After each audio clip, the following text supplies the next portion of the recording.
ګوري طالبانو ورونو انسان کې ډېرې معناوې پرتې دي. شجاعت، سخا، رښتونولۍ، ډېر صفتونه انسان کې پراته دي.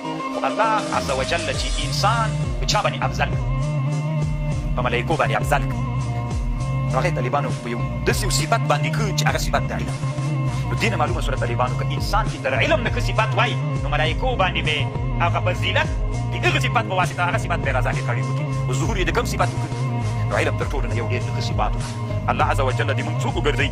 علما دې موږ وګرځوي. په طالبانو ورونو علم یو ډېر ښه صفت ده. دلته یوه خبر امام رازي رحمه الله ډېره خوندوره نقل کړې. تاسو طالبانو دې خبرې ته غوږ ونیسئ. وایي پنځه شیان دي، پنځه چې د پنځه کسانو نه پس امت راځي.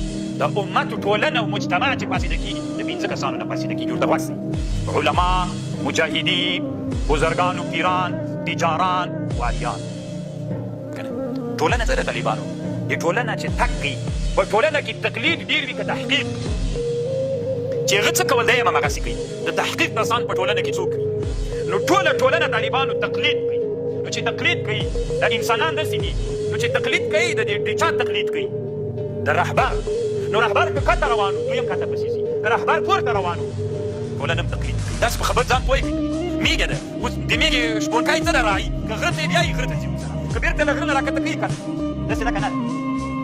اوس طالبانو ورونو یو له هغو نه علما دي. که ټولنه پاسېده کېږي علماو له لاسه به کېږي. که علما دا څوک دي؟ دوی ورثه د انبیاو دي. نو که علما طالبانو خلاص